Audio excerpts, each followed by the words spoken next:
You will hear a conversation between a woman clerk and a customer at a cell phone store. First, you have some time to look at questions 1 to 6.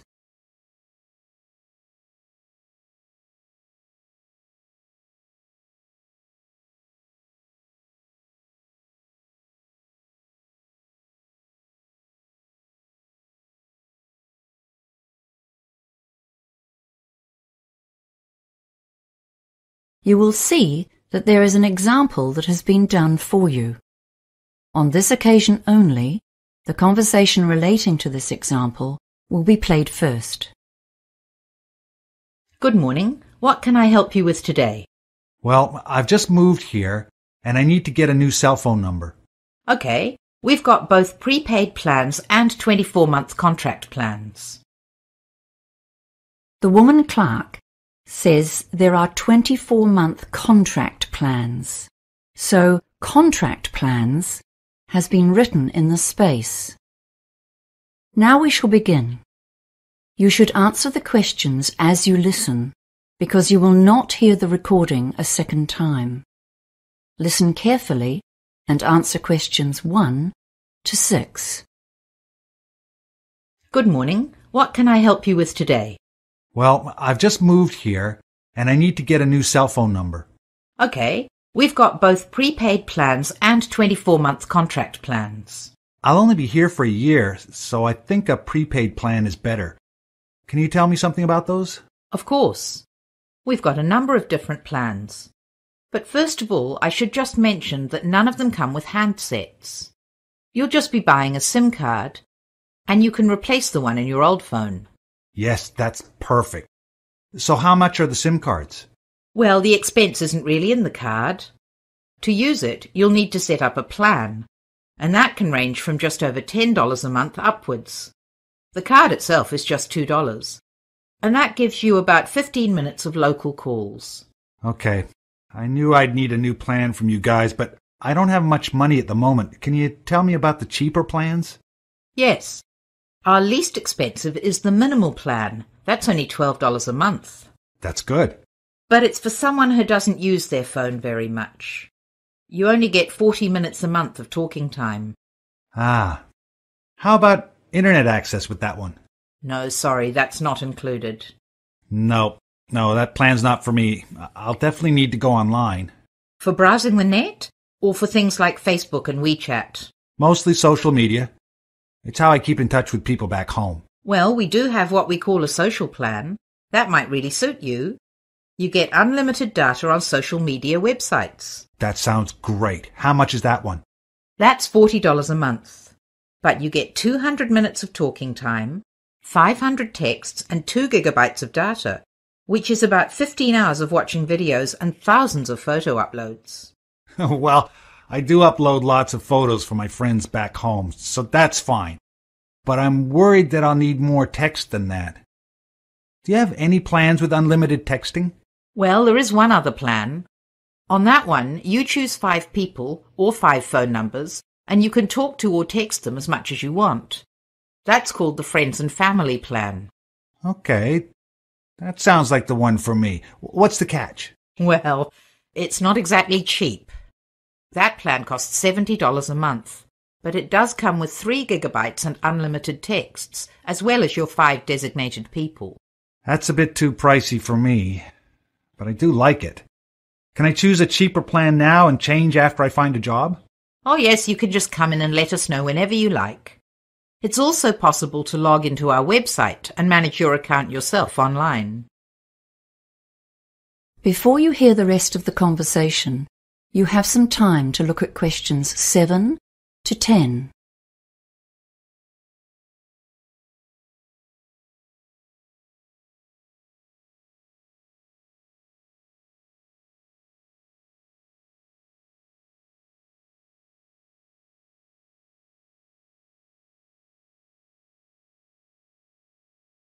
Now listen and answer questions 7 to 10. Okay. I think the social media plan is the best option for the time being. Great. So we'll set you up today. We'll just fill in this sales form. Here's your new SIM card. I'll just need to record the number for you. Can you read me that number on the top left-hand side of the card? It's your new phone number.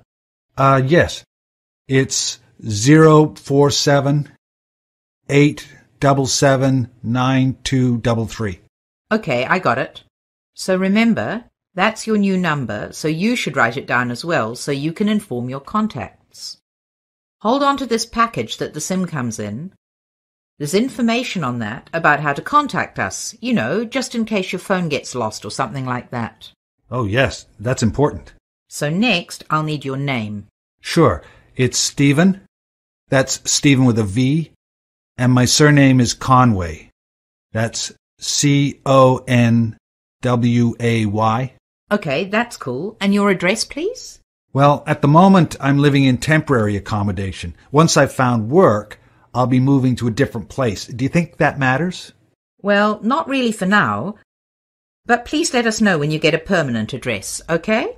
Yes, fine. So I'll give you my current address for now, then. It's 375 Thompson Avenue. Is that spelled Thompson? Yes, that's right. It's in Green Park. Ah, yes, okay. So the total for today is $42.50. That's the SIM card and the first month's plan. So just to confirm, I'll be able to get the SIM card today and start using it immediately? Yep, you've got the SIM card already. Oh, yeah, right, sorry. Now let me see if I have enough cash. 10, 20, 30. No, it doesn't look like I have enough. I guess I'll have to put it on my credit card. Here you are. No problem. Just a moment. So just sign here, please. Now, do you want help putting the SIM card into your phone? That is the end of section 1. You now have half a minute to check your answers.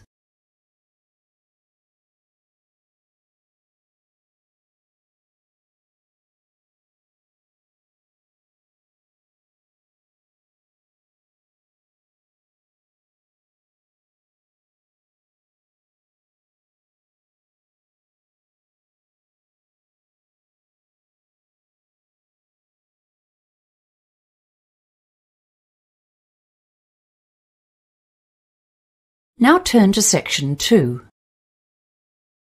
Section 2. You will hear an employee giving a tour of a fast food restaurant to a group of students. First, you have some time to look at questions 11 to 15.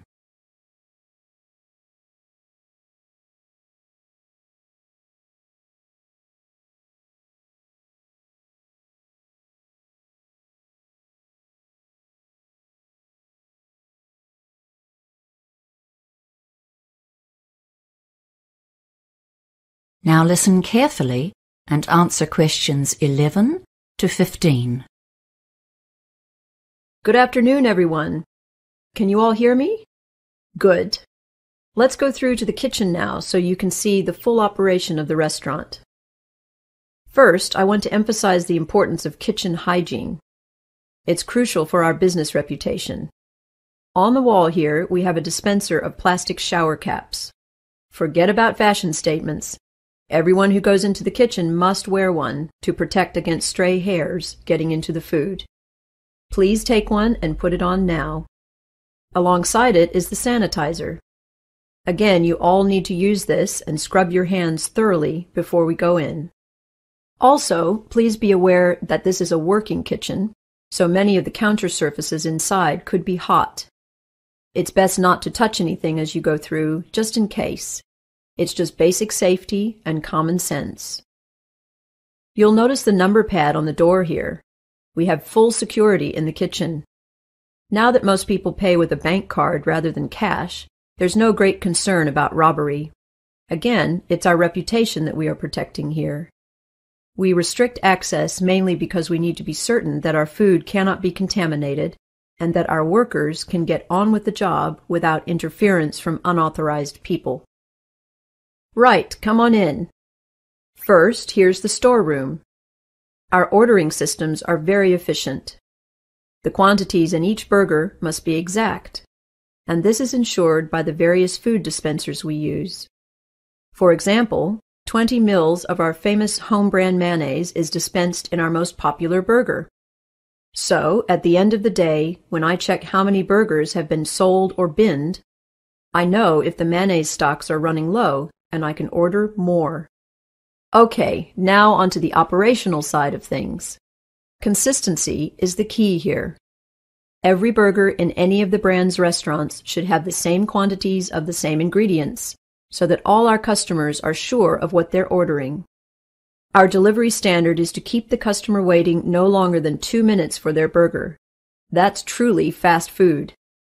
We don't like wastage, so we analyze our sales statistics to predict the demand for each day, and even the times of day when there is most need. However, to make sure that we can meet the production targets, we can't avoid some waste. At busy times, sometimes there'll be a stack of 6 burgers in the warming rack. We know these won't stay at their best for long, so after 10 minutes, they must go into the bin. Another key area is efficient staffing. We have some full-time staff, of course, but part-time staff will do maybe 2 hours at noon and another 2 at 6, and other casual staff are on call at peak times. This really helps us with efficiency of service and the economy of the operation. We train all our staff at all the different stations, but when we're busy, each member of staff works at one particular station, grilling the buns, cooking the meat, adding salad, cheese, and sauces, or packaging. Before you hear the rest of the talk, you have some time to look at questions 16 to 20.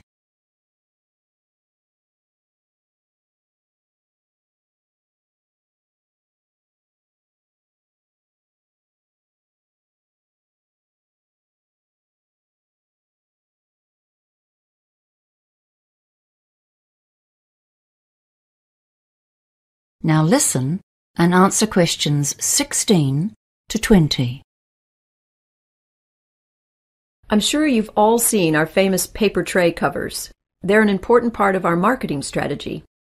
If you look on the reverse side, you'll see a food analysis of all our products, the grams of fat, the carbohydrates, and so on. You may be asking yourself, how can we be sure these are accurate? Well, quantities are a key issue here.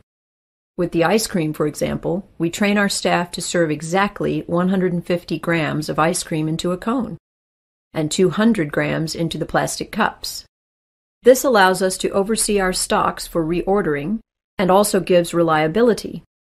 The key aspect for us, though, is that we are being accurate about nutritional information. This is so important that head office sends us secret customers. They will take an order back to a table and weigh and measure the ingredients. Okay, now on to sales. On our left, you can see the 2 women wearing headphones. They communicate with each other, with the public, and with the food preparation team. The drive-through that they're servicing is a very important part of our business. In fact, it generates 1/3 of our revenue. The other 2/3 comes from restaurant visitors, and about 20% of that comes from our themed children's parties. Now we'll look at another aspect of our service. Just cluster around this till. The till is the point of sale, and as you see, our products are pictured on the keyboard as well as named. The till operator just taps in the client's order by choosing the correct picture. As soon as the order is confirmed by cash or card payment, it appears on 2 screens, one above the cooking areas and one behind the servers. This dual system means that the staff at the cooking stations get good notice of any buildup in demand, and the servers have an on-screen reminder of the earlier orders they've taken. They can also use this to prepare any drinks or ice creams that customers have ordered. When the hot food is delivered, the order is complete, so they delete the entry on that screen. That keeps everything instantly up to date. Now That is the end of section 2. You now have half a minute to check your answers.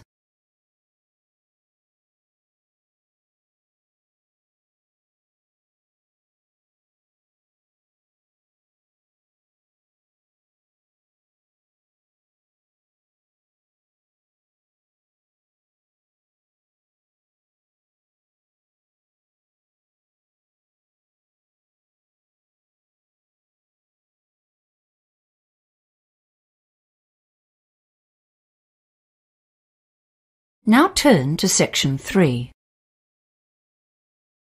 Section 3. You will hear a conversation between two students, Maddie and John, who are planning a biology experiment. First, you have some time to look at questions 21 to 25.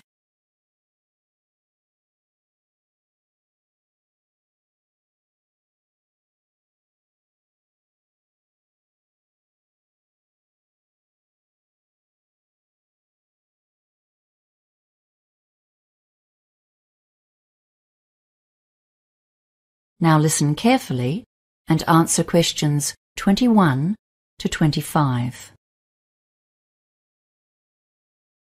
Okay, John. We're studying the crabs on the local beaches, right? Yep. And we've got this form to fill in.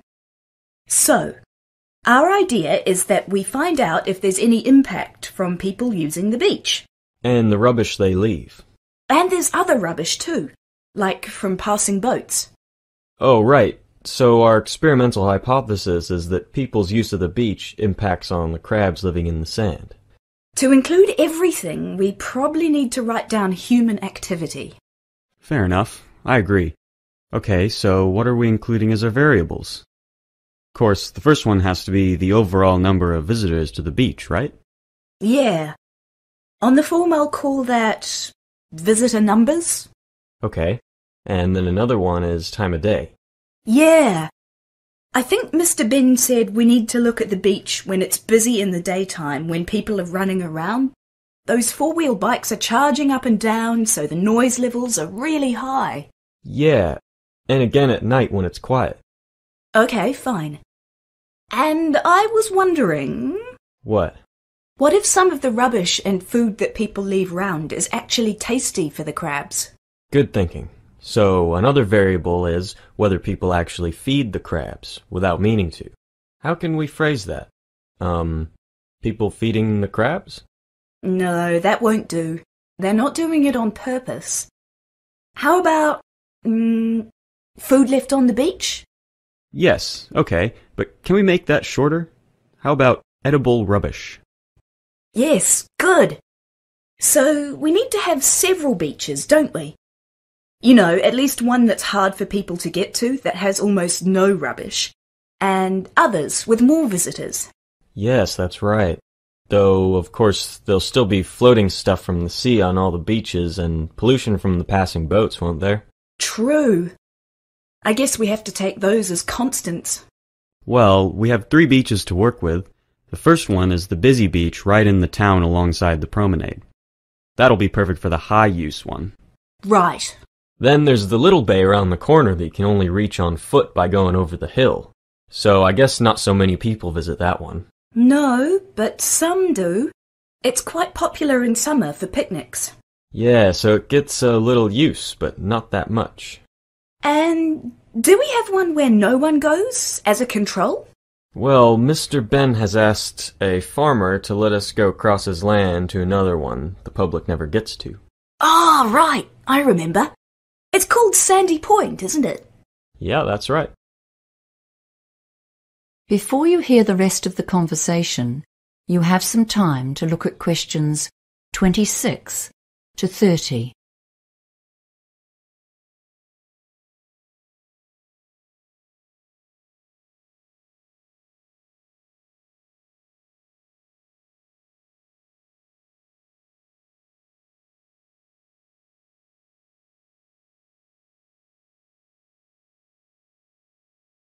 Now listen and answer questions 26 to 30. Okay, so what's our experimental method? How are we going to judge if the crabs are affected or not? And how can we measure 3 beaches with 2 observers? Don't worry about that. My younger brother will help us out. He's really keen. So we'll need to count the crabs, or at least their holes in the sand, during a particular time period. Count how many we see. Yeah, okay. So we need to be precise about the time. And surely we need to choose a specific part of the beach to measure. Yeah, that's right. So we need things to measure the time and the area with, right. What else do we need to think about?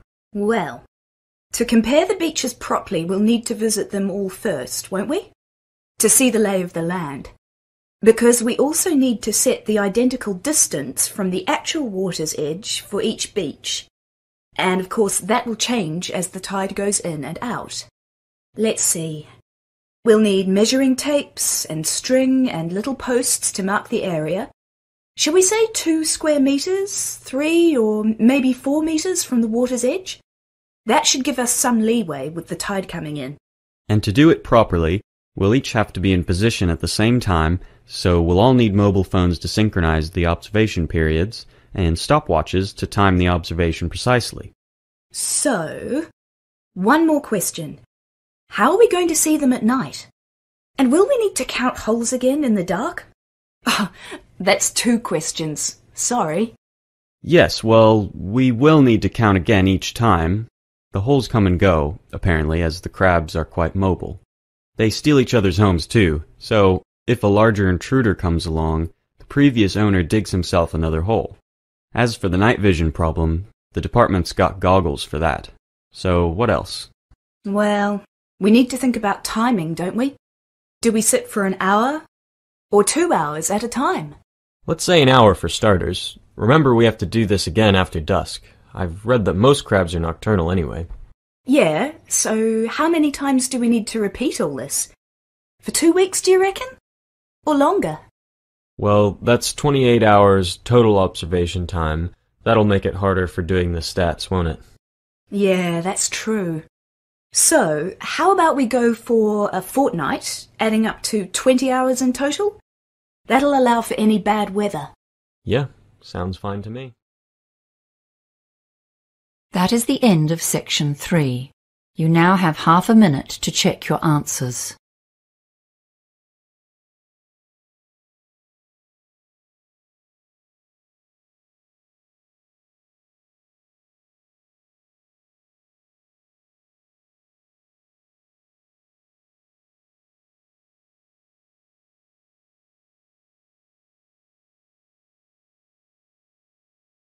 Now turn to section 4. Section 4. You will hear a talk on the topic of world mythologies. First, you have some time to look at questions 31 to 40.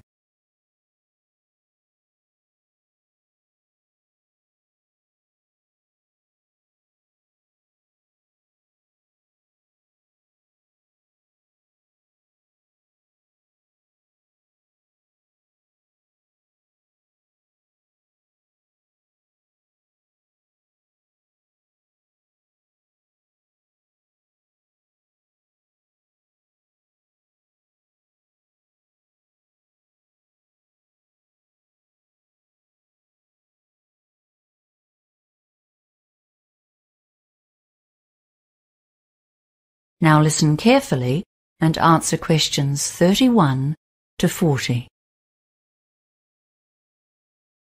Today's lecture is about some of the common themes in world mythologies. Why do all cultures invent mythologies, and what do they have in common? Well, firstly, these stories provide explanations for the questions we all ask. How was the universe created? Where does the sun come from? What are the stars?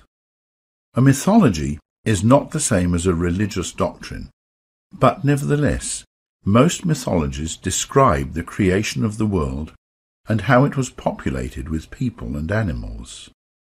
Mythological heroes are usually godlike characters with superhuman abilities and qualities, though they are not always benevolent. Some of them are jealous, proud, and deceitful, just like the humans who invent them.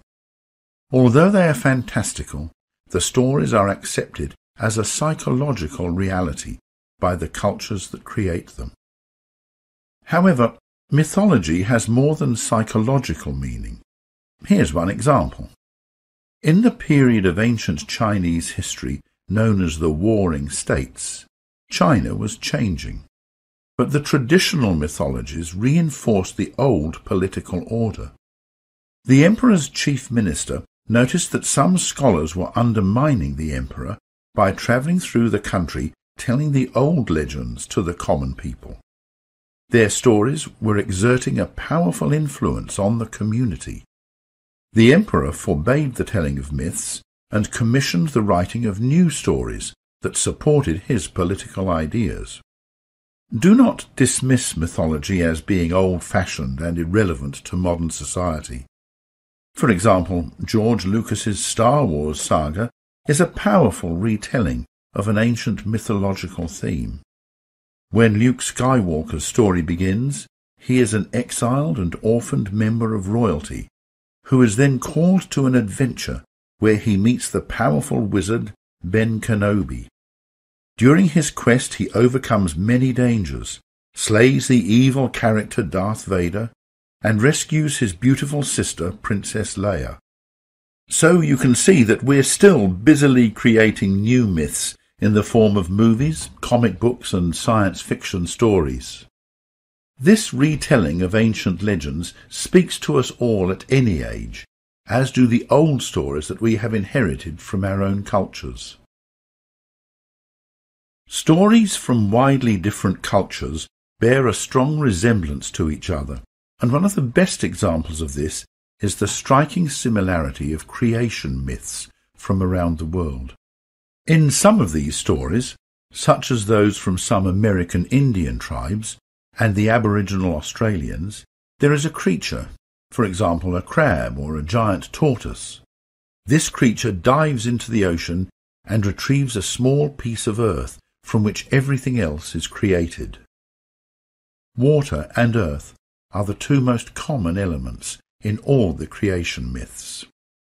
However, in many creation myths, the world starts in a state of chaos, or a void, where there is no delineation of earth and sky.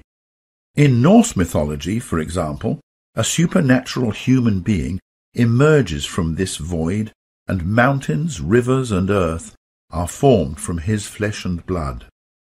This godlike creature is called Ymir. This creation of natural features from the bodies of the gods is a common thread in other creation mythologies, such as those of Mesopotamia.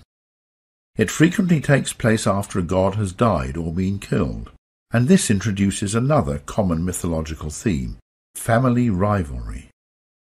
The Greek culture is a good example of a creation myth that features a family of quarrelsome and aggressive gods, all battling for power and a role in the creation of the earth.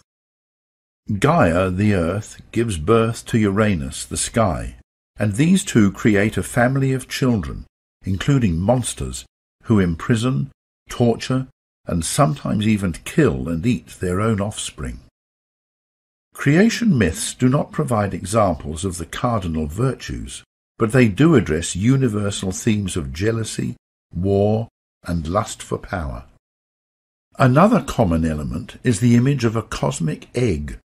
One of the Chinese myths represents chaos as a hen's egg from which a creature called Pangu hatched. The parts of the egg separated.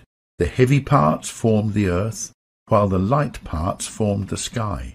For 18,000 years, the distance between the earth and sky increased by 3 meters a day, while Pangu grew at the same rate, his body filling the space between the two. Another mythology which features the earth and the sky separating comes from the Maori culture in New Zealand. In this story, the Sky Father Rangi and the Earth Mother Papa lie touching each other. They have many children, all boys, and these children plot together to separate their parents so that they can live in the light. After many failed attempts at separation, Tane, the god of the forest, lies on his back and pushes his parents apart with his legs. And where do humans feature in these stories? Most often they are formed after the creation of other natural features. For example, in the Chinese myth, humans were created from the fleas on Pangu's body. Once they had arrived on the scene, the humans often tried to elevate themselves to godlike status by taking knowledge from the gods. In Greek mythology, the humans tried to secretly take the knowledge of how to make fire.